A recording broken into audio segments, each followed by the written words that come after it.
Olá, no programa de Fato e de Direito de hoje nós vamos falar sobre a Previdência Social. A Previdência Social foi criada para oferecer um seguro social para as pessoas que contribuem. É uma instituição pública que tem como objetivo reconhecer e conceder direitos aos seus segurados. A renda transferida pela Previdência Social é utilizada para substituir a renda do trabalhador contribuinte quando ele perde a capacidade de trabalho, seja por doença, invalidez, idade avançada, morte e desemprego involuntário, ou mesmo a maternidade e a reclusão. Vamos ao fato. Entre todos os serviços oferecidos pela Previdência Social, a aposentadoria é geralmente a que demanda mais dúvidas e anseios por parte dos segurados. No Tribunal Regional do Trabalho, um programa vem auxiliando e dando orientações necessárias para quem já está próximo da aposentadoria. O objetivo principal do projeto de preparação para a aposentadoria que nós desenvolvemos no TRT é desenvolver uma política de valorização e reconhecimento do servidor que está próximo à aposentadoria, né? E trazer uma reflexão junto a esse servidor para que ele se prepare de forma consciente, né? E tome uma decisão acertada nesse momento assim, realmente tão importante da sua vida, né? O projeto ele consiste numa sequência de 4 reuniões grupais que a gente faz ao longo do ano.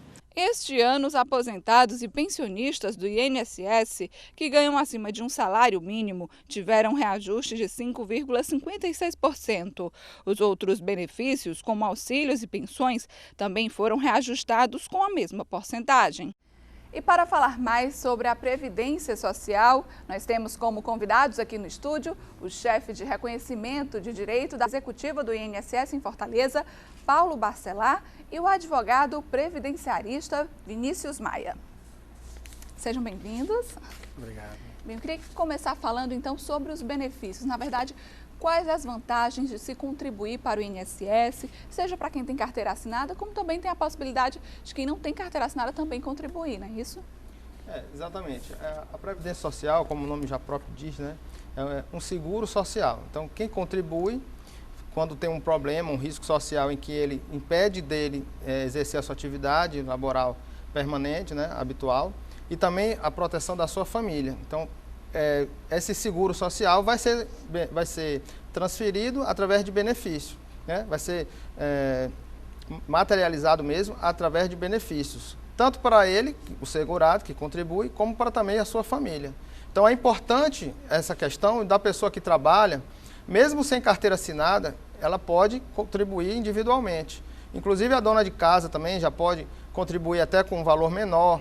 Aquela dona de casa que que é cadastrada no Bolsa Família, no CAD único, em que a família ela tem uma renda per capita menor do que 2 salários mínimos, e ela não tiver renda nenhuma, ela pode pagar apenas 5% do salário mínimo. Quer dizer, ela não trabalha, não exerce nenhuma atividade, não tem nenhuma remuneração, mas ela quer ter a proteção social da Previdência. No caso, como você falou, no caso de uma doença, de um acidente, né, ela vai ter direito a um benefício, enquanto ela está sem poder exercer as suas atividades, mesmo que seja dentro de casa. Então, aquela pessoa que trabalha e que às vezes ela aceita trabalhar sem carteira assinada, ela está correndo o risco dela ter um problema e ela não ficar segura quando tem esse problema, não ter direito a nenhum benefício, para que enquanto ela não tenha a capacidade de retornar ao trabalho, ela ficar recebendo algum benefício da Previdência. Então, essa alerta que a gente deixa, né, para a pessoa que às vezes aceita um trabalho por estar com problemas financeiros, acaba aceitando e não tem a sua carteira assinada. E aí, já tive casos na Previdência, por exemplo, de um segurado que no mesmo dia que saiu para trabalhar, era uma pessoa que trabalhava com moto, e foi acidentado e veio a falecer. Então, aí a sua família ficou desprotegida, até que a gente fizesse pesquisa, entender que ele realmente estava trabalhando naquele dia, né? Num dia só de trabalho, ele sofreu um acidente e faleceu. E aí, felizmente, a gente conseguiu conceder a pensão para a família dele. Mas é uma coisa muito difícil, porque se ele não tinha ainda a sua carteira assinada, fica difícil para a Previdência saber se ele realmente era empregado. Então, a Previdência teve que fazer pesquisa, né, de conversar com a empresa e ver realmente que ele tinha provas de que exercia atividade e aí pôde receber um benefício. Mas sem a carteira assinada, fica com problema da Previdência descobrir se ele realmente era segurado da Previdência. Quando o trabalhador tem a carteira assinada, quem se responsabiliza por essa contribuição, né, junto ao INSS? E para quem não tem, no caso, carteira assinada, como deve fazer para, enfim, ter realmente os direitos garantidos aí? Essa contribuição é de responsabilidade do empregador, do patrão. Então, ele, de fato, tem que fazer esse recolhimento para a Previdência Social. E o que o Paulo falou, só voltando um pouco, é de extrema importância. Embora a Constituição ela proteja o trabalhador, mas a relação de emprego formal, uma carteira assinada, ela facilita muito. Facilita em vários aspectos. Muito embora aquele trabalhador que não esteja com a carteira assinada, ele venha buscar pelos seus direitos, ele falou fazendo pesquisas, o INSS vai ter que fazer pesquisas para ver, ele vai ter que ir à Justiça do Trabalho e reconhecer aquele vínculo, mas as facilidades são grandes para quem tem a carteira assinada. Uma situação que talvez seja de desconhecimento, aquele segurado que tem carteira assinada fica ali desempregado, acabou o contrato de trabalho, mesmo ele desempregado, ele ainda passa, pode chegar até 3 anos desempregado, mesmo assim ele ter direito a benefícios previdenciários, não só ele, como também os seus dependentes. A história do motoqueiro que caiu, que se acidentou e faleceu, uma hipótese, se ele fosse um empregado, tivesse 8 meses desempregado procurando um emprego, e isso tivesse acontecido nesse momento, ele tivesse falecido, os herdeiros dele, os dependentes, melhor dizendo, teriam direito às pensões. Okay. A gente vai fazer um rápido intervalo e volta daqui a pouco com o programa De Fato e de Direito, seu canal de informação sobre a Justiça do Trabalho.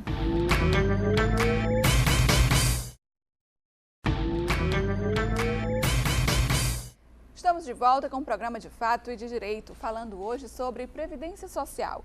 Mas antes de dar continuidade, você vai conferir agora o quadro Em Termos.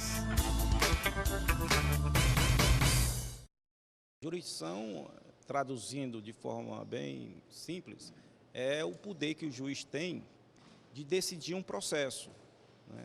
Aí ele usa todo o instrumental que consiste nas regras jurídicas, nos princípios jurídicos, e hoje a jurisdição tem como característica inovatória o fato de o juiz não se ater simplesmente a aplicar regras jurídicas, mas ele invoca também os princípios jurídicos para aqueles casos mais complicados, porque muitas vezes a regra jurídica, para casos difíceis, ela não consegue resolver bem, e você invocando os princípios, principalmente princípios de ordem constitucional, você consegue fazer uma ponderação de valores e dar um resultado, uma decisão que seja de acordo com a necessidade que aquele caso requer. Porque muitas vezes entram em conflitos valores que você tem que fazer a ponderação. Então, às vezes, a regra não permite essa liberdade ao julgador. E o juiz, ao dizer o direito, tendo essa ferramenta, não só das regras jurídicas, mas dos princípios, ele consegue resolver de forma mais adequada o conflito que lhe é submetido.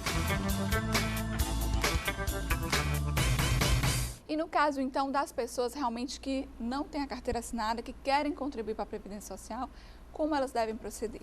Bom, a Previdência ela tem 5 tipos de segurados. O empregado, que é aquele que a gente mais se conhece, né, que tem a carteira assinada, pode até não ser basicamente de carteira assinada. Por exemplo, um cargo comissionado, secretário de município, de obras, secretário de finanças. Ele é um segurado da Previdência e é considerado como empregado, mesmo sem ter a carteira assinada. Ele vai contribuir, como o doutor Vinícius falou, o empregador que é responsável pelas contribuições, mas vai contribuir como empregado, que é de 8%, 9% ou 11%, dependendo do seu salário.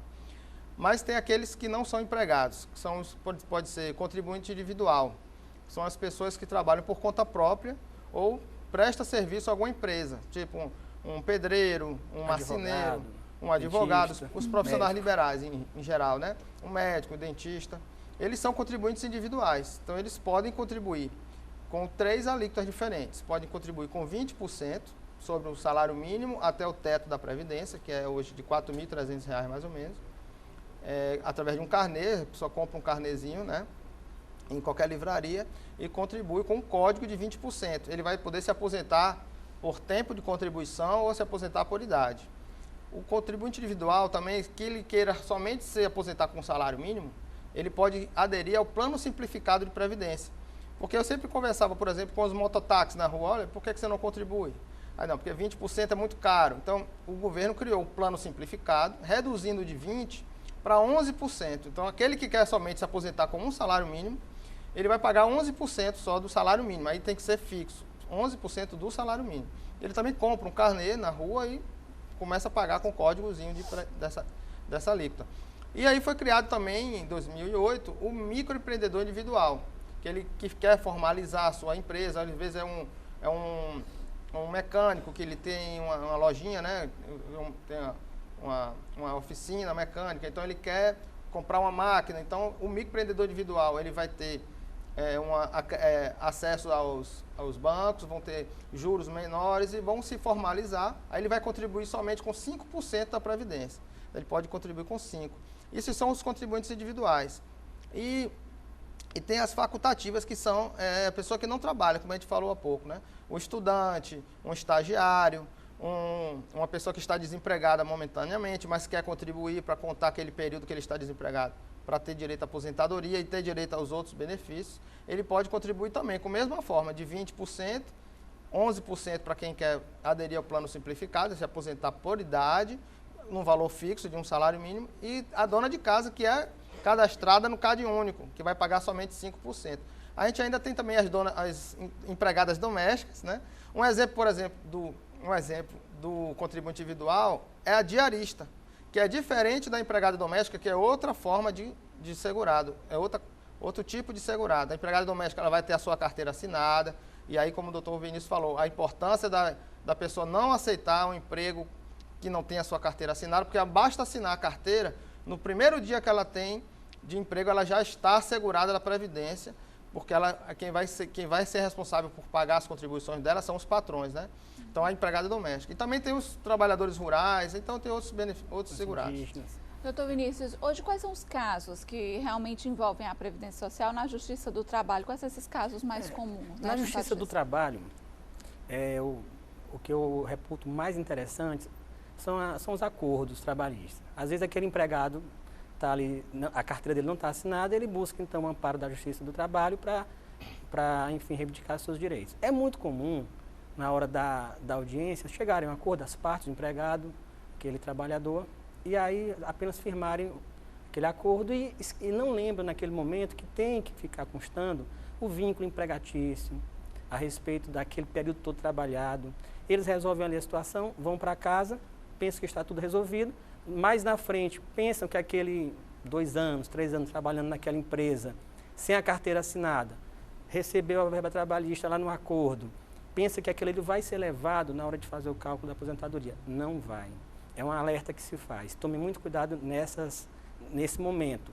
E o dica que se faz, quando você for fazer um acordo, converse com o seu advogado, converse com o juiz e peça, hipoteticamente falando, estou aqui, o cidadão está entrando com uma ação para reconhecer um tempo trabalhado naquela empresa com um vínculo empregatício.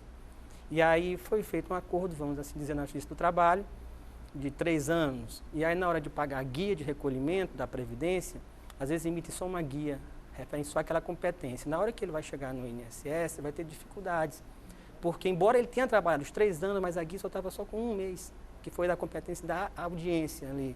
Então, não custa nada pedir, olha, eu queria que na guia constasse a referência desses 3 anos, para que eu possa levar ao INSS, fazer essa averbação.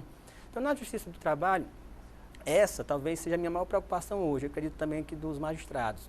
Afora isso, que não é bem direto da Justiça do Trabalho, já visto que a competência mais é federal e estadual, tem a questão do acidente de trabalho. Que o acidente de trabalho hoje talvez seja a maior demanda, né, da Justiça do Trabalho. O acidente de trabalho, aquele acidente ou doença ocupacional que o empregado tem correlacionado ao trabalho dele. Não necessariamente dentro da empresa, como, mais uma vez, o exemplo do início aqui da nossa conversa, né, daquele motoqueiro que caiu lá, que se acidentou. Esse acidente de trabalho ele pode gerar 2 benefícios previdenciários, que é o auxílio-doença decorrente do acidente de trabalho, ou o auxílio acidentário propriamente dito. Mas também nada impede que aquele cidadão que tenha comprovado esse acidente de trabalho, tenha recebido o auxílio-doença acidentário, ele possa demandar contra a empresa.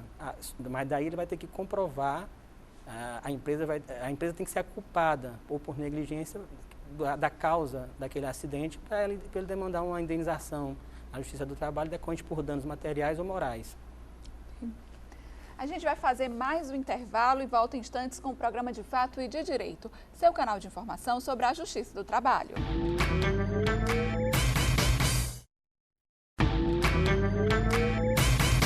Estamos de volta com o programa De Fato e de Direito, hoje discutindo sobre a Previdência Social. Hoje existem alguns projetos, propostas aí de lei para fazer algumas alterações na Previdência e uma delas envolve a pensão por morte, né? Eu queria que os senhores falassem um pouquinho sobre isso. Na verdade, que tipo de alterações estão sendo propostas, que tipo de reforma está sendo proposta hoje na Previdência Social? Bom, assim, existe uma preocupação muito grande com aquela questão do déficit previdenciário, né? Muitas pessoas falam que existe déficit previdenciário, mas o que a gente sabe é que esse déficit, ele se refere apenas aos benefícios urbanos. Porque em relação à Seguridade Social, porque a Previdência Social ela é um braço da Seguridade Social, que leva em conta a saúde, a assistência e a previdência. Então, naquilo que você fala, olha, eu arrecadei dos empregados X e eu vou agora pagar as aposentadorias. Essa conta, ela não fecha. Mas quando você pega as outras contribuições previdenciárias, que é a parte das empresas, as contribuições sobre o lucro líquido, sobre a receita das empresas, sobre os estádios de futebol, as rendas dos jogos de estádio de futebol, para quem tem um clube com um time profissional, 5% dessa renda vai para a Seguridade Social. As loterias. Né? As loterias, né, uma parte da Mega Sena vai para a Previdência. Então, essa caixa, ela é superavitária. Então, mas quando você fala somente na Previdência, aí se tem uma discussão se há déficit ou não. Então, pensando em diminuir esse déficit, né, muitos projetos acabam pensando o que fazer para diminuir esses déficits. E uma das propostas é diminuir, por exemplo, o tempo em que a pessoa fica recebendo a pensão por morte. Veja bem, Camila, se uma pessoa, essa pessoa que, vamos dar de novo aquele exemplo do motoqueiro, né? Ele, com um dia só de contribuição, ele já é segurado da Previdência. E na hora que ele faleceu, a família dele vai ter direito à pensão, basta que tenha um dia só, porque a pensão ela não exige carência. Então, a esposa dele, ela vai receber essa pensão o resto da vida. Ela vai poder casar novamente, ela vai se aposentar e vai acumular a aposentadoria com a pensão, então ela não vai perder essa pensão nunca. Se existem projetos de lei agora, por exemplo, para diminuir o tempo da esposa, que uma esposa que fique 2 anos só casada, ela tenha só 2 anos de pensão. Existe esse projeto. Existe um projeto que se ela casar, ela perde a pensão, como era antigamente na Lei Orgânica da Previdência Social.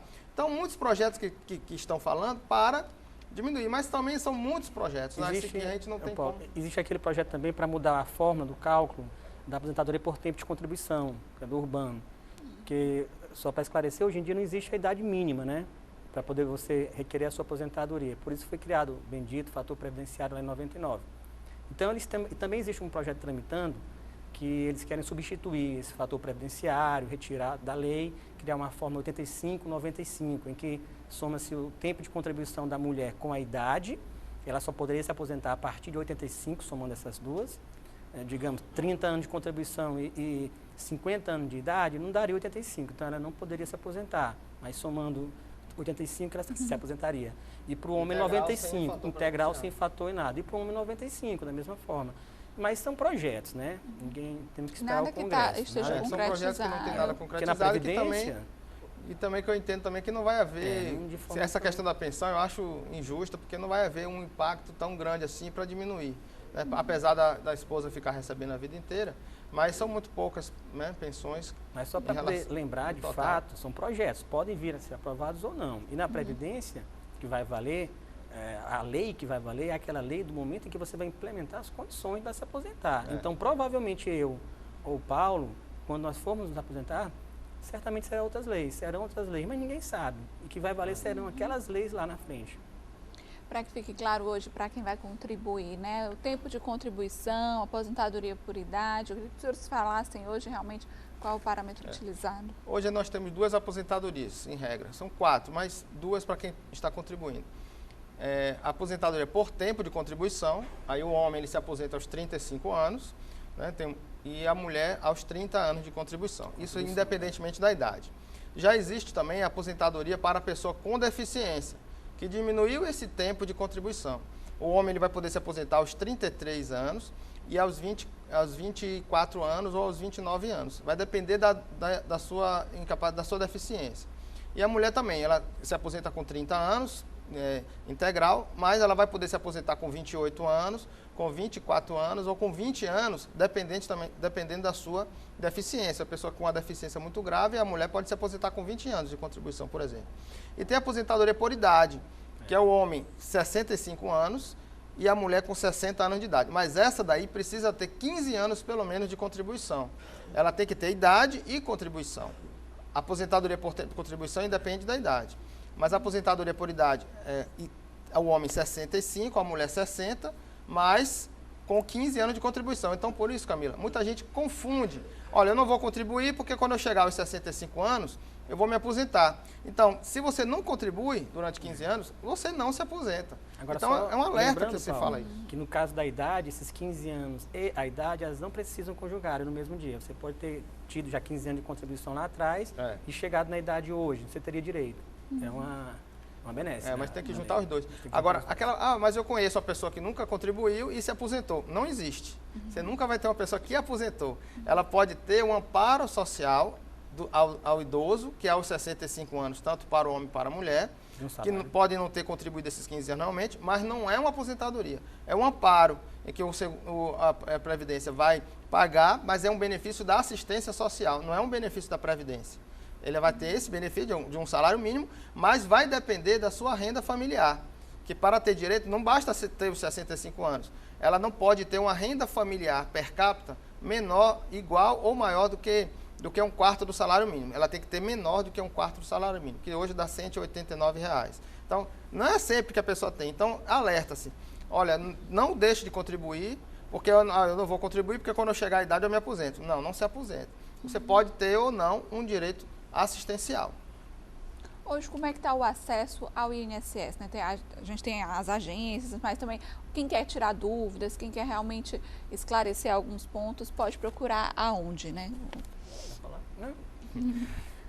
A Previdência Social, ela tem as agências, né? Você pode ir de qualquer bairro, você pode ir em qualquer agência, não há área de abrangência. Mas para quem não quer pegar fila, não quer esperar mais um pouco na agência, porque quando tem uma agência com uma demanda muito grande, lógico que o serviço vai ser demorado, né? Mas você pode fazer isso através da internet, quem tem internet. Você pode fazer vários serviços na internet, desde contagem do tempo de contribuição, a uma simulação da sua renda da aposentadoria, como agendamento de benefícios e também agendamento de perícia médica. Você já pode marcar você está doente, a empresa ela vai te mandar 15 dias, né? A empresa paga 15 dias, no caso do empregado, e no 16º dia em diante ela pode agendar um auxílio-doença, que ela vai fazer uma perícia no INSS. A perícia é no INSS, mas a marcação, o agendamento pode ser feito pela internet, pelo site da Previdência, que é www.inss.gov.br, mas ela também pode fazer sem internet, quem não tem internet, através do telefone 135. Esse telefone é todo dia e a ligação é gratuita para telefone fixo e uma ligação de telefone fixo quando a pessoa liga de celular. Então, esses são os canais remotos em que a pessoa pode fazer qualquer coisa sem precisar ir na agência do INSS. Ok. Obrigada pela participação dos senhores. Bem, esperamos que essas informações tenham ajudado você a saber mais sobre a Previdência Social. E não esqueça, você também pode participar do programa De Fato e de Direito, mandando suas dúvidas e sugestões sobre relações de trabalho, direitos e deveres de patrão e empregado. Participe, o nosso e-mail é o defatoededireito@trt7.jus.br. O nosso telefone é o 85 3388 9426. Para você que está nos acompanhando e deseja conhecer mais sobre a Justiça do Trabalho, também pode acessar o site www.trt7.jus.br. E a gente já convida para o nosso próximo programa. Até lá!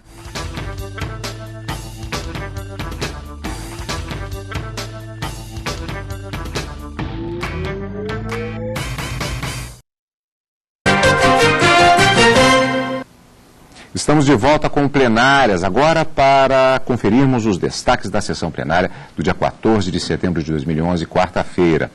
Primeiro destaque é um julgamento conjunto. agravos regimentais em mandados de injunção, mais exatamente 11 mandados de injunção, 2.123, 2.370, entre outros. Esse julgamento conjunto em relação a estes processos é referente a 11 mandados de injunção que foram interpostos pela União contra decisões individuais do ministro Marco Aurélio. Relator dos processos, o ministro reconheceu que os impetrantes têm direito à contagem de tempo diferenciado do trabalho em condições insalubres. Nas decisões individuais questionadas pela União, o ministro Marco Aurélio entendeu que o plenário da Corte reconheceu a omissão legislativa em razão da inexistência de lei que viabilize a aposentadoria especial dos servidores públicos, como determina a Constituição Federal. Em razão dessa demora ou desta mora, devia ser adotado o sistema revelado pelo Regime Geral da Previdência Social, previsto na Lei 8.213 de 1991. Diante disso, o ministro decidiu individualmente os 11 casos, reconhecendo aos impetrantes, servidores públicos, o direito à contagem de tempo diferenciado do trabalho em condições insalubres. A União contestou as decisões. Karina, qual foi a alegação apresentada pela União para esta contestação? A União entendeu que o ministro Marco Aurélio não poderia ter decidido acerca desse direito de contagem de tempo diferenciado, porque o mandado de injunção, um remédio constitucional, ele serviria apenas para caracterizar essa mora legislativa. Então, ele não poderia servir como fundamento para se conceder esse direito, mas apenas para determinar a inexistência da lei complementar que pede à Constituição Federal lá no seu artigo 40, parágrafo 4º. O artigo 40, parágrafo 4º, determina que não pode haver critérios diferenciadores para a concessão de aposentadoria, salvo nos casos em que uma lei complementar estabelecer uma diferenciação de aposentadoria, como, por exemplo, para portadores de deficiência, pessoas que exerçam uma atividade de risco ou que essa atividade, de alguma certa forma, prejudique a sua saúde. E foi com base na mora, na inexistência dessa lei complementar, em razão do inciso 3 do parágrafo 4º desse artigo 40, inexistência dessa lei complementar, o Legislativo não fez essa lei ainda, que o ministro concedeu esse direito aos aposentados, aos autores desses mandados de injunção, e contra essa decisão a União agrava justamente para entender, já com fundamento na jurisprudência do próprio Supremo Tribunal Federal, de que esse mandado de injunção não poderia conceder esse direito apenas, registrar essa mora legislativa. Então, é nesse sentido que vem os 11 agravos regimentais contra as decisões do ministro Marco Aurélio. E vamos a trecho do voto do ministro relator, ministro Marco Aurélio. Simplesmente não cabe a distinção, de resto incompatível com a garantia constitucional da igualdade. Imagine alguém que, faltando pouco para o implemento da totalidade de tempo atinente à aposentadoria especial, deixe de prestar o trabalho motivador desta. Aí indago, volta a estaca zero, perdendo a contagem especial?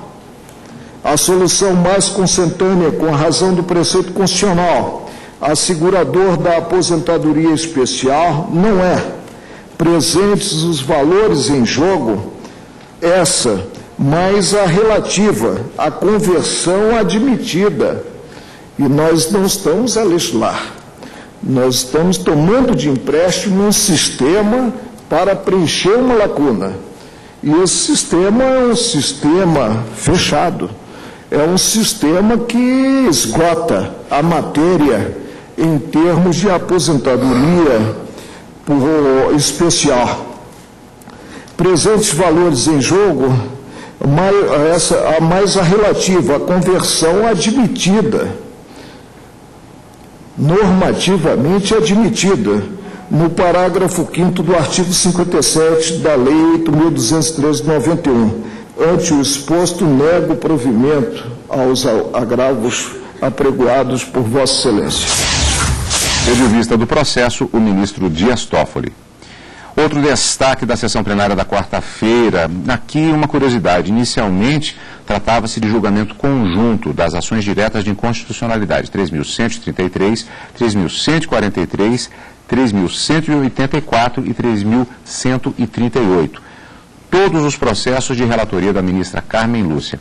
Logo no início do julgamento, a ministra pediu para destacar neste julgamento conjunto uma das ações, a ação direta de inconstitucionalidade 3.138, já que tinha um único pedido comum às outras ações, daí o julgamento conjunto, sendo que as demais têm outros temas a serem tratados.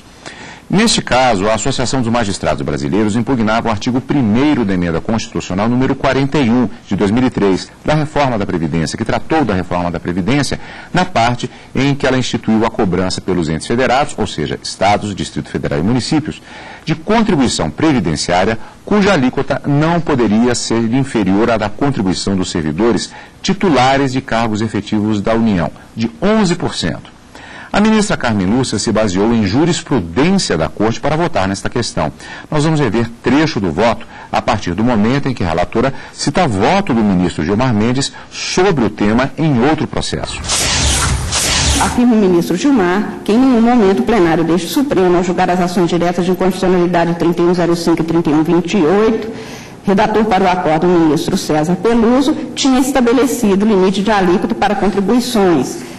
E ele responde a isso afirmando que esta matéria foi discutida e que é de índole tributária e já estaria pacificado neste tribunal no sentido da constitucionalidade de possibilidade de se fixar exatamente estas alíquotas. Cita ainda outra jurisprudência, faz remissão a outros precedentes e tem-se ainda, no julgamento do recurso extraordinário 573, 540, também de relatoria do ministro Gilmar Mendes, a reiteração desse entendimento, aspas, o artigo 149 da Constituição atribui à União competência exclusiva para a instituição de contribuições sociais de intervenção no domínio econômico e de interesse das categorias profissionais e econômicas. Essa regra contempla duas exceções, contidas nos artigos 149, parágrafo 1º e 149A da Constituição, e a exceção desses casos não foi atribuída competência para a instituição de contribuição, seja qual for a sua finalidade. A competência privativa para legislar sobre determinada matéria, afirma então o ministro Gilmar Mendes, não importa automaticamente competência para a instituição de tributos. Os entes podem instituir impostos e contribuições sempre tal como eles foram expressamente outorgados pela Constituição.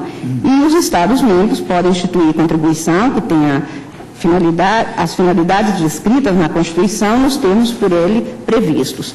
Por isso, senhor presidente, como a alegação aqui era de afronta ao princípio federativo e, como eu disse, eu acho que foi garantida a autonomia, ainda que fixada a este patamar, e principalmente levando em consideração que o sistema geral é o do artigo 201 da Constituição e que em seu parágrafo 9º estabelece um sistema de compensação que, portanto, a meu ver, teria que ser garantida por este mínimo, é que eu estou votando no sentido de julgar improcedente a presente ação. Primeiro a votar, o ministro Luiz Fux seguiu o voto apresentado pela relatora, acompanhando esse entendimento. Vamos ver. Eu anoto sobre esse enfoque que o objetivo do Constituinte reformador, tanto na emenda constitucional número 2098, quanto na emenda 41/2003, foi de aproximar tanto quanto possível os diversos regimes previdenciais e convergir para a uniformidade com relação aos regimes de previdência dos servidores federais, estaduais e municipais, porque, forçoso recordar, que com essa previsão do artigo 201, parágrafo 9º, de competência de compensação recíproca em diversos regimes, é muito comum que o servidor estadual seja aprovado em concurso para o cargo federal e vice-versa, e essas alíquotas mínimas, elas, evidentemente, elas favorecerão não só a compensação, como a verdadeira razão de ser do sistema previdenciário, que é esse seu equilíbrio financeiro e atuarial. E, por fim, para derruir essa questão do rompimento do Pacto Federativo, eu relembro que é da competência da União editar normas gerais de previdência social na forma do artigo 24, inciso 12º e parágrafo 1º. Então, por todos esses motivos, eu não vejo como entrever nessa disposição qualquer eiva de inconstitucionalidade, senhor presidente, razão pela qual eu, nessa ação declaratória 38, eu acompanho integralmente, Sua Excelência, a eminente ministra relatora Carmen Lúcia. Interessante notar que nós acompanhamos, tanto aqui no plenário quanto no direto do plenário, que há formas diferentes de manifestação dos ministros.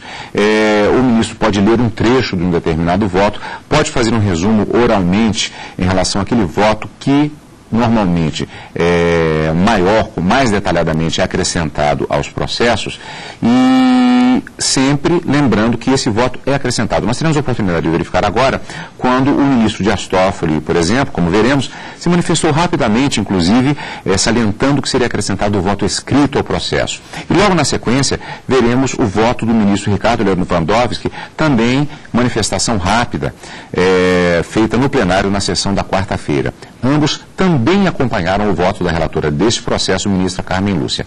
A divergência virá depois, daqui a pouquinho vamos ver isso.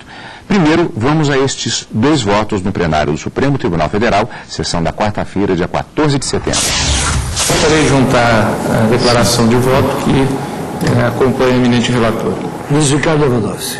Senhor presidente, eu, assim como a eminente relatora, não vejo nenhuma ofensa ao princípio federativo, porque entendo que a rigidez orçamentária e também o equilíbrio atuarial no campo previdenciário é de interesse de todos os entes federativos. E depois penso também que a União, ela pode, sem dúvida nenhuma, no exercício de sua competência concorrente, editar normas gerais em temas previdenciários e financeiros. Então, quando esse dispositivo, ora questionado, estabeleceu uma alíquota mínima, nada mais fez do que estabelecer uma norma geral e, portanto, a União atuou dentro dos limites constitucionais. Eu julgo também improcedente a ação nesse aspecto. E agora a divergência, neste caso aberta pelo ministro Aires Brito. De início, eu tenho uma certa dificuldade para, no espectro federativo, superar essa arguição de inconstitucionalidade que se faz na ação sub judice. Porque, no artigo 25, ao cuidar dos Estados, a Constituição diz que eles se regeriam pelas constituições e leis que adotassem, observados apenas os princípios da Constituição. É o mesmo discurso do artigo 11 da emenda do ADCT. E o fato é que pela emenda 41 há uma imposição aos estados, ao Distrito Federal e aos municípios de uma alíquota mínima a ser cobrada dos servidores, dos respectivos servidores, para efeito da instituição de sistema próprio de previdência social. Então, em linha de princípio, quer me parecer que o parágrafo 4º, inciso 1º do artigo 60 da Constituição, que faz do regime federativo uma cláusula pétrea, parece que em linha de princípio estaria ofendido esse dispositivo constitucional. Bem, pelo menos por enquanto eu vou pedir vênia a Vossa Excelência e aos ministros que acompanharam o seu duto voto para julgar procedente a ação, entendendo que a autonomia dos chamados entes periféricos da Federação para instituir o seu regime próprio de previdência alcança a determinação do percentual contributivo de cada servidor, de cada aposentado, de cada pensionista, e esse percentual não pode ser de cima para baixo imposto pela União. Karina, portanto, nós tivemos até esse ponto a manifestação dos ministros no sentido de acompanhar o voto da relatora. A divergência ela pode ser aberta pelo primeiro-ministro, no caso, que vota na ordem de votação a partir do mais moderno, ministro Luiz Fux. Ele acompanhou, o ministro Dias Toffoli também, o ministro Ricardo Lewandowski. Divergência do vice-presidente da Corte, ministro Aires Brito. Qual foi o ponto em que ele discordou para abrir a divergência, portanto, neste processo? O ministro Aires Brito sustentou a violação do princípio do pacto federativo, o princípio federativo que é cláusula pétrea e que não poderia ser modificado por emenda constitucional, conforme determina o artigo 60 da Constituição Federal. Ele entendeu que na redação originária do texto constitucional não havia essa previsão de alíquota e que essa previsão agora ela diminuiria, vamos de uma certa forma, mitigaria essa autonomia existente entre os entes federados. Essa divergência ela foi seguida também pelo ministro Marco Aurélio e o ministro Celso de Mello.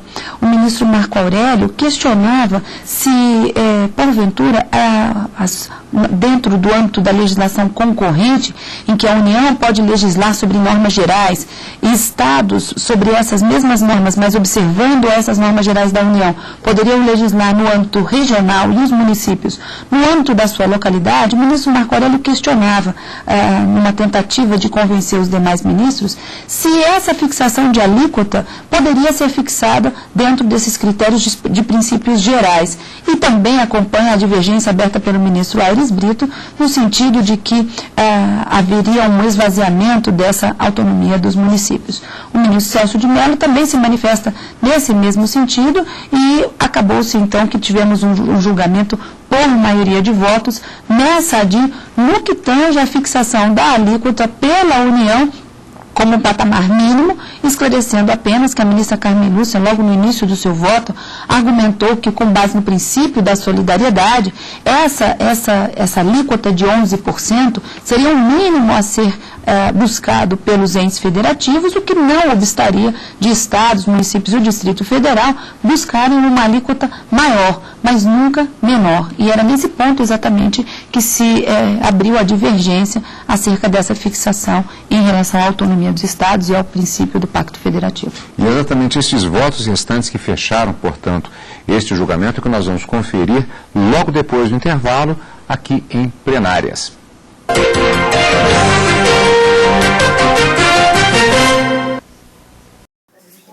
Eu diria que tem várias divergências, né? O fator previdenciário é uma dessas que vão apontando mais divergências. Por exemplo, quando nós falamos do fim do fator previdenciário há 2 anos atrás, nós dizíamos que era preciso colocar alguma coisa no lugar. E defendíamos, e continuamos defendendo, que era preciso implementar o fator 85/95 com todas aquelas outras propostas que a CUT fez naquela oportunidade. Para você ter uma ideia do tamanho do prejuízo que os trabalhadores estão tendo, quando nós apresentamos essa proposta há 2 anos atrás, um trabalhador, para ter 100% do seu benefício de aposentadoria, naquela época precisava trabalhar 61 anos e 7 meses. Hoje, esse mesmo trabalhador, 2 anos depois, ele precisa trabalhar 64 anos e 3 meses para ter os mesmos 100% de benefício. Ou seja, quanto mais tempo nós demoramos para implementar uma proposta alternativa ao fator previdenciário, milhões e milhões de trabalhadores estão sendo prejudicados a cada dia, porque não sabe se aposenta, não sabe se ele pede a sua aposentadoria e leva uma tungada e um desconto do fator previdenciário, ele não sabe se ele espera a negociação. Enquanto isso, algumas centrais sindicais ficam tentando fazer um jogo de empurra, dizendo, nós somos contra o fator previdenciário, ponto. Bom, quem é contra o fator previdenciário, ponto, que todos nós somos contra o fator previdenciário. O problema é o que coloca no lugar. Se não é para colocar nada no lugar, só resta uma alternativa para o movimento sindical, pressionar o Congresso Nacional para derrubar o veto do presidente Lula.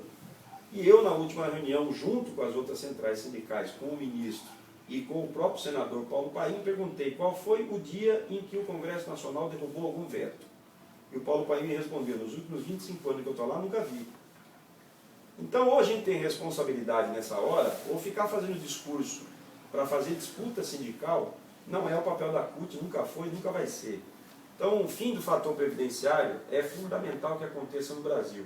Nós podemos acabar com o fator previdenciário para quem atingir 85/95, que é a soma da idade mais o tempo de contribuição, e por isso que a CUT vem defendendo isso. Se as outras centrais sindicais querem só o fim do fator previdenciário para fazer discurso para a massa, enquanto isso os trabalhadores estão sendo prejudicados porque não tem uma proposta alternativa que possa garantir melhores condições de aposentadoria para esses mesmos trabalhadores. A partir de hoje, quem trabalha e possui algum tipo de deficiência poderá se aposentar mais cedo, de acordo com a gravidade do problema. A medida vai garantir mais cidadania para a pessoa com deficiência. O assistente administrativo Alexandre Magno convive com uma paralisia na perna direita, sequela de um traumatismo craniano. Ele tem dificuldades para andar, mas a deficiência não o impede de trabalhar. Há 10 anos, Alexandre está no mercado de trabalho. Graças a Deus, nunca senti dificuldade para arrumar emprego, nunca tive dificuldade nenhuma para ver meu dia a dia. Eu faço tudo, não me atrapalha de nada. Ele faz parte dos cerca de 325 mil brasileiros com deficiência que trabalham com carteira assinada e que agora têm a possibilidade de se aposentar mais cedo, de acordo com a nova lei.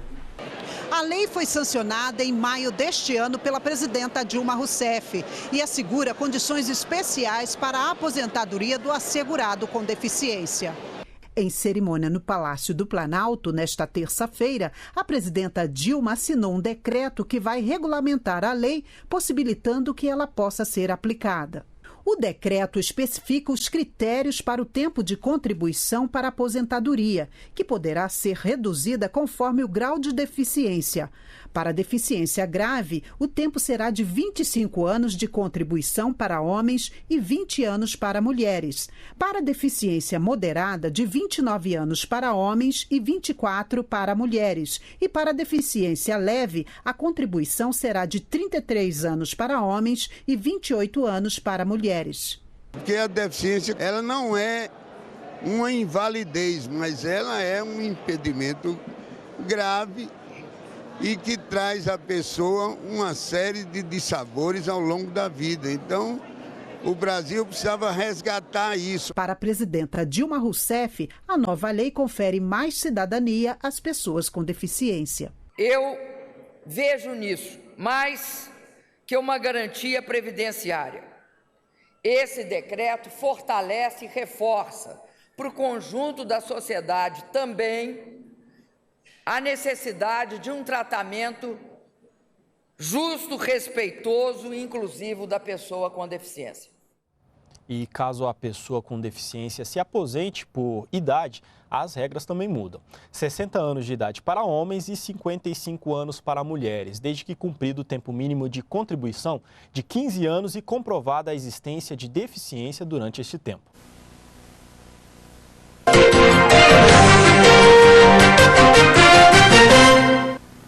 Plenárias está de volta, ainda estamos com os destaques da sessão plenária da quarta-feira, dia 14 de setembro de 2011.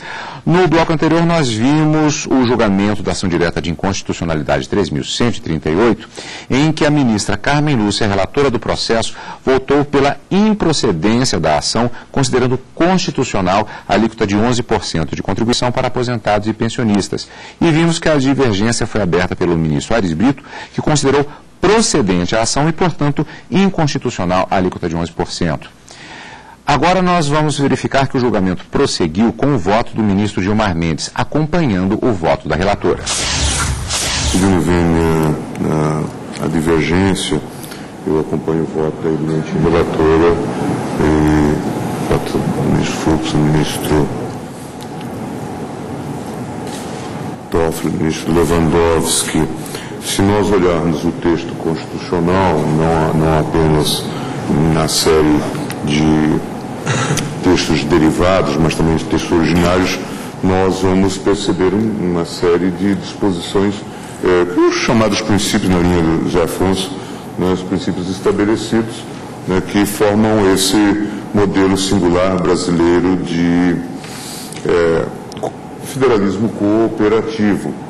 No caso específico, além do argumento trazido pela relatora, e o ministro Fux também enfatizou isso, quanto à interpenetração, inter-relação do sistema, temos também algumas diretivas concernentes à própria ideia de responsabilidade fiscal, não é? Que também faz parte desse plexo e cuja emenda, inclusive, antecipou em alguns anos, recentemente comemoramos os 10 anos da própria lei de responsabilidade fiscal, é a estruturação de sistemas com base atuarial mínima. Nesse caso, então, eu não vejo essa hipótese. Já o ministro Marco Aurélio optou pela divergência aberta pelo ministro Aires Brito. Aqui, presidente, a União acabou por reger matéria que está ligada ao pessoal do Estado, no que impôs, e não foi a mano militar, impôs uma alíquota mínima a ser observada, emendando 149, no âmbito da competência originária constitucional. Apenas previu que os estados poderiam, não impôs sequer a criação, poderiam criar, né, a contribuição a ser satisfeita pelos respectivos servidores. Presidente, não consigo conceber que a União tenha atuado em harmonia com a Carta da República, com o sistema próprio à Federação, tenha atuado presente a competência concorrente que diz respeito não à alíquota de tributo, mas a princípios gerais, prevista no artigo 24 da Constituição Federal, que, repito, precisa ser um pouquinho mais amada pelos brasileiros. Peço vênia à relatora para acompanhar a divergência, julgando procedente o pedido formulado.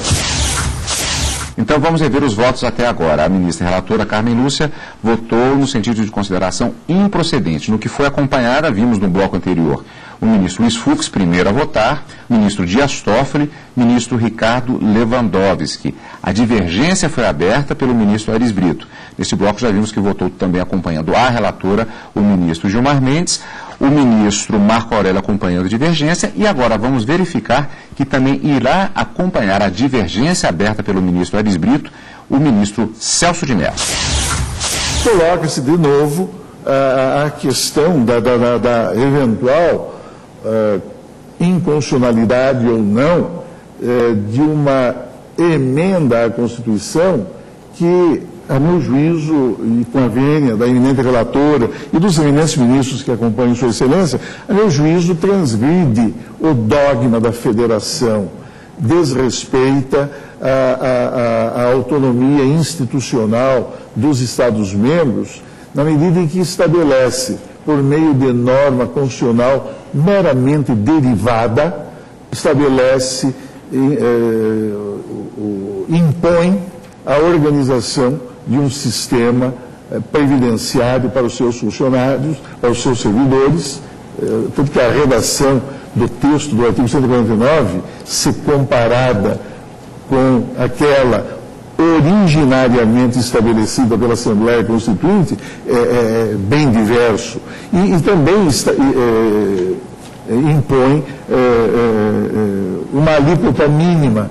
O Poder Constituinte originário poderia perfeitamente fazê-lo, como fez, por exemplo, em matéria do ISS, ao estabelecer que lei complementar estabeleceria as alíquotas lei complementar da União, lei complementar nacional, portanto, estabeleceria as alíquotas que deveriam pautar os municípios no exercício de sua competência impositiva em matéria de ISS.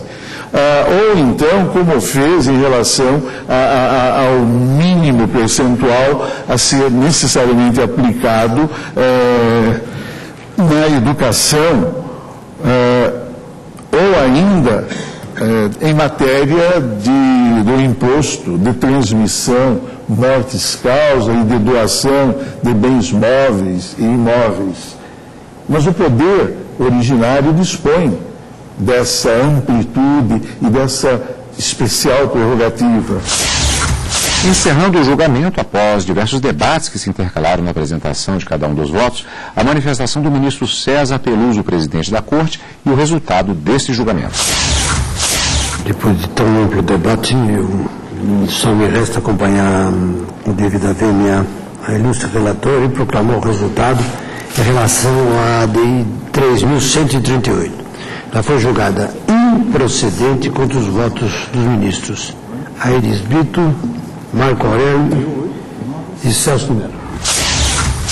E, portanto, decisão tomada no plenário do Supremo Tribunal Federal, na sessão plenária da quarta-feira, e aqui salientando uma seguinte questão. Como dissemos inicialmente, se tratava de um julgamento conjunto, mas a ministra Carmen Lúcia pediu exatamente o destaque do julgamento desta ação direta de constitucionalidade 3.138, porque era um único pedido comum também às outras ações. E assim simplificou-se o processo, fechando-se a questão em relação a esse processo. Mas nas outras ações diretas de inconstitucionalidade, já que o debate em torno desse processo tomou toda a sessão, foi apresentada a sugestão pela ministra relatora que o julgamento das demais ações, ou seja, o julgamento conjunto, ele fosse transferido para uma outra sessão plenária do Supremo Tribunal Federal. Há uma expectativa que nós tenhamos, portanto, o julgamento conjunto das demais ações sobre o tema, sobre outros temas relativos à reforma da Previdência, na próxima semana, e vamos acompanhar em direto plenário, é claro, né, Karina? Claro. E também será um dos destaques aqui no nosso programa Plenárias. E destaques aqui da sessão plenária, portanto, da quarta-feira, dia 14 de setembro, no plenário do Supremo Tribunal Federal. E vamos agora para o panorama geral dos destaques da sessão plenária da quinta-feira, dia 15 de setembro de 2011. O Supremo Tribunal Federal rejeitou na sessão plenária da quinta-feira uma denúncia sobre a contratação sem licitação de bandas para o Carnaval em Nova Lima, em Minas Gerais. E decidiu ainda que o inquérito contra o senador Romero Jucá, do PMDB de Roraima, continuará tramitando no Supremo Tribunal Federal. Os ministros analisaram um inquérito em que se apura uma possível prática de desvio de verbas federais em obras municipais por parte do prefeito de Cantá, Roraima, Paulo Peixoto, e do senador Romero Jucá. Os ministros também julgaram improcedentes duas reclamações do município gaúcho de Uruguaiana contra a decisão que determinou o bloqueio de mais de R$500 mil para o pagamento de precatórios atrasados. Ainda durante a sessão, os ministros rejeitaram uma denúncia do Ministério Público de Minas Gerais contra o deputado federal pelo Estado, Vitor Penido de Barros, do Democratas. Em 2002, o deputado era prefeito da cidade mineira de Nova Lima. Ele e outros dois investigados foram acusados de contratar, sem licitação, 8 bandas musicais para o chamado Carnaval Nova-Limense. Para o Procurador-Geral da República, Roberto Gurgel, a licitação deveria ter sido realizada. Ele ressaltou que, de acordo com a lei de licitações, o trâmite só poderia ser inexigível se as bandas tivessem notório conhecimento público e reconhecimento da crítica.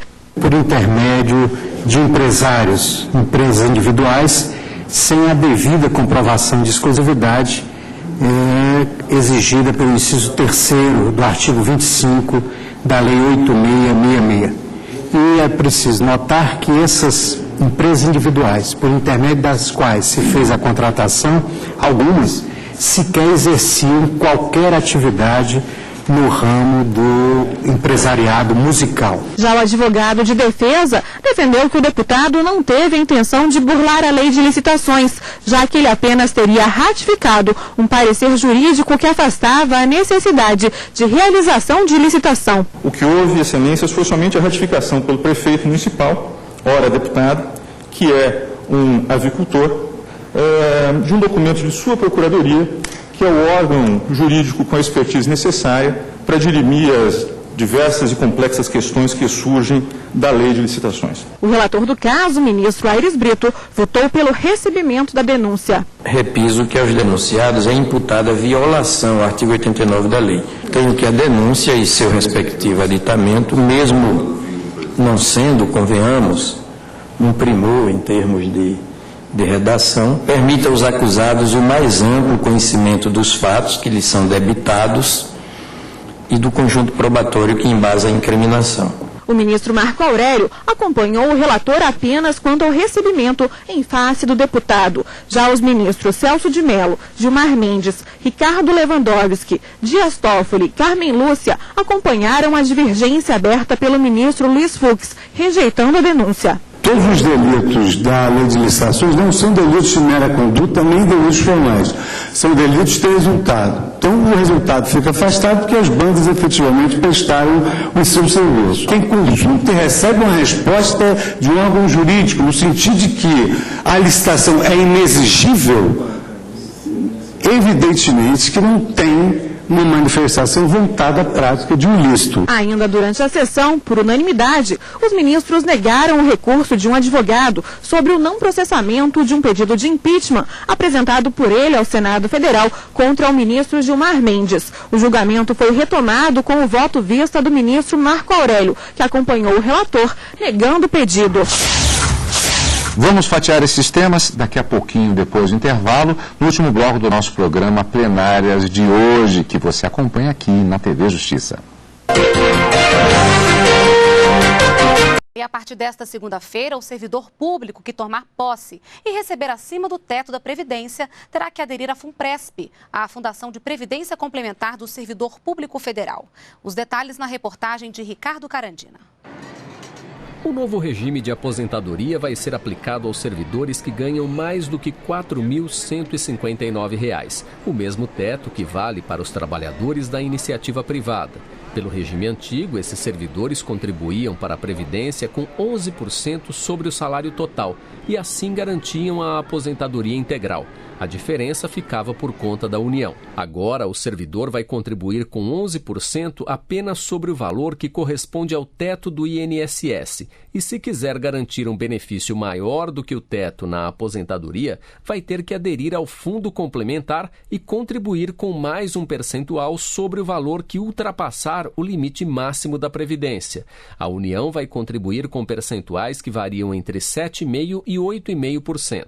O servidor pode se aposentar por tempo de contribuição ou por invalidez, os dependentes podem receber pensão por morte e haverá um complemento para os que ganham abaixo do teto e que aderirem ao plano. E se o servidor trocar o serviço público por um emprego privado, ele não perde as contribuições. Hoje o servidor, para ele se aposentar, ele tem que permanecer durante todo o tempo de contribuição. O regime de previdência complementar ele traz uma inovação. Que ele permite ao servidor, por exemplo, que desistir da carreira pública, dele poder levar aquilo que ele contribuiu. Então ele tem uma conta individual que é dele, né? Ele pode, se ele quiser entrar numa outra empresa ou no outro ente público, ele vai poder levar aquilo que ele contribuiu dentro do FUNPRESP. Para os servidores aposentados ou para aqueles que já estavam em exercício antes de 1º de fevereiro deste ano, não haverá mudança. O novo regime de aposentadoria começa a valer para os servidores públicos federais que tomam posse a partir desta segunda-feira. E, de acordo com o governo, ele vai trazer benefícios para os trabalhadores e para o país. Ele fará uma espécie de poupança. Ele vai poupar para um fundo de pensão igual a qualquer outro que existe por aí, que vai lhe garantir uma aposentadoria até maior do que ele teria no regime atual. O novo regime também vai ter impacto positivo nas contas da Previdência Social, que no ano passado teve um déficit de 60 bilhões de reais no setor público, de acordo com o governo. Nós vamos ter certamente um ganho fiscal importante com essa redução do déficit do regime próprio dos servidores públicos nas próximas décadas. A expectativa, como a gente já conversou com isso em outras ocasiões, é de que a partir daqui a 20 anos esse déficit tenha redução substantiva e em 35 anos o regime estará no mínimo zerado, com grande chance de estar superavitário.